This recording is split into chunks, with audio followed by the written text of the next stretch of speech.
This is Optimal Living Daily, episode 1499. You're an expression of greatness. And Stepping into the Arena, both by Adi Redzic of adiredzic.com.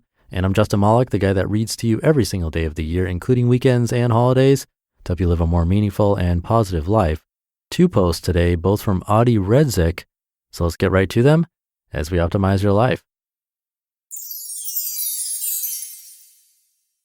You're an expression of greatness, by Adi Redzic of adiredzic.com. I've been silent for a few weeks because I've been grieving. A very dear friend of mine died by suicide at the end of August, only a week after his 60th birthday. As you can imagine, it came as a shock. None of us knows when the end will come or how. He was a sweet, kind, and loving human being. He was also incredibly successful as a businessman and a community leader, generous, creative, and bold, and beloved by many, including his partner of nearly 40 years. But the external success didn't translate into inner peace. It never does. While there's a world to conquer outside of us, there's also a universe within. Only when the inner universe has come together will the outside world do the same. My reaction to this loss was to get angry, to shut down.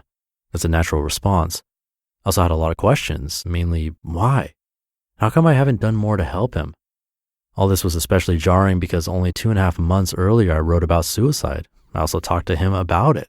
We had both been there. He thanked me for being courageous and talking about my own experience with suicidal thoughts. Not in a million years did I think he could ever be next. Why? Depression, as he shared in the last letter he wrote to his partner, is like a dinosaur sitting on your heart. Sometimes you see no way out, he'd said. While I believe there is always a way out, and I hope you do too, and will seek out help should you ever need it, and keep seeking it out until it arrives, I also came to accept that my friend's life had to end this way. During his funeral service, I came to understand that he had emptied himself of all possibility. He had nothing else left to give, and it was time to go. His life and death have left much wisdom, so I wanted to share a few drops of it with you. The most important task in life is to work on yourself. If you're suffering, don't ignore it. If you're numb, don't ignore it. If something isn't right, don't ignore it. There's no shame in imperfection or in suffering. Indeed, our purpose on this earth is to advance, grow, and perfect ourselves. Ask for help, and don't stop asking until it arrives. Sometimes it takes time before an answer appears, but it will appear. Suicide is a permanent solution to a temporary problem. Even if healing takes years, it's worth it. Be patient with yourself and with life.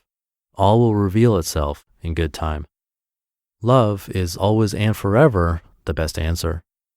Tell people whom you love that you do so and mean it.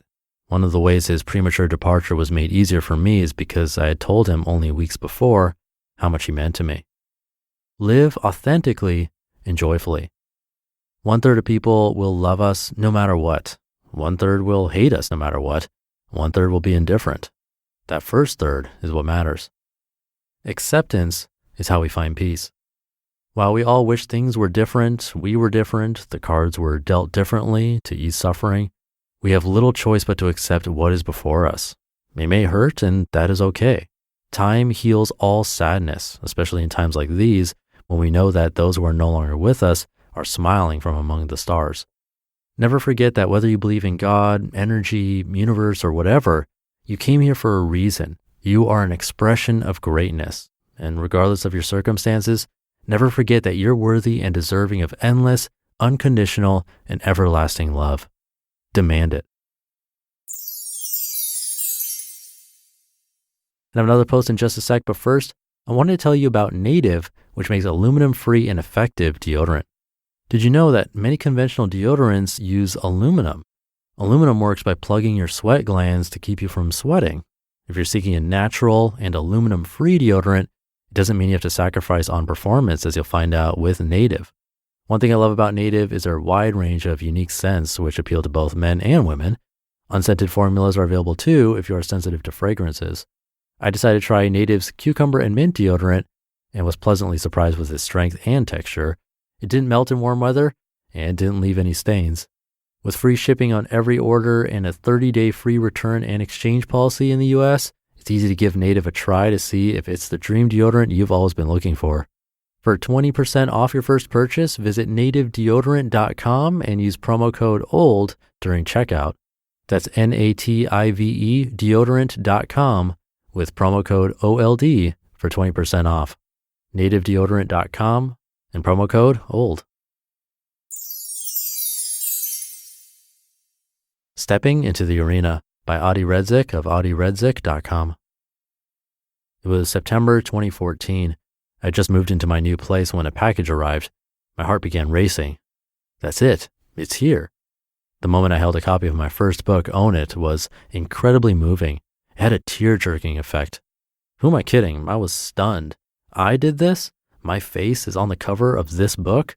A childhood dream realized.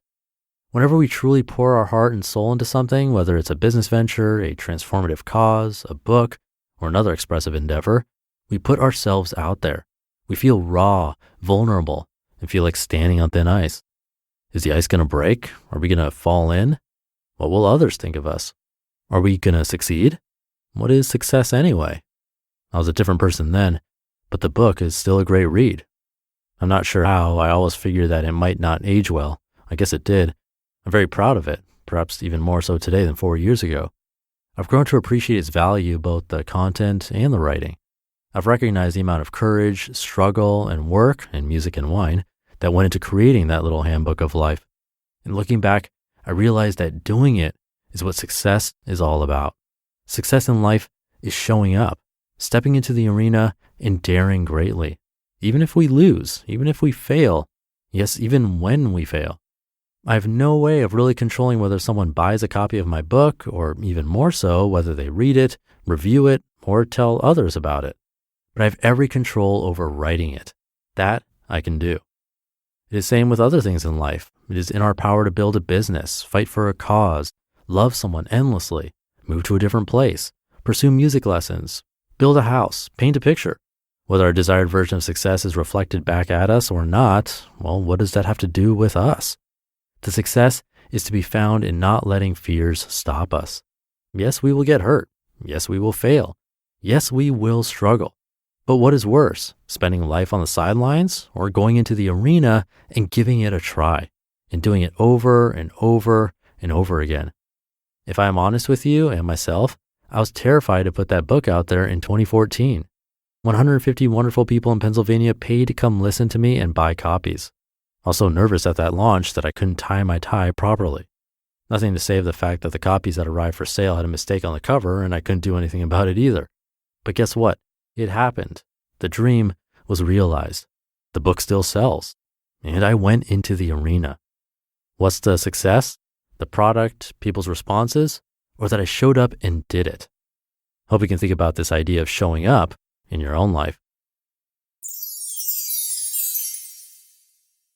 You just listened to the posts titled, "You're an Expression of Greatness" and "Stepping into the Arena," both by Adi Redzic of adiredzic.com. And I'll leave it there for today. Hope you're having a great weekend, and I'll be back tomorrow for a special episode 1500, where your optimal life awaits.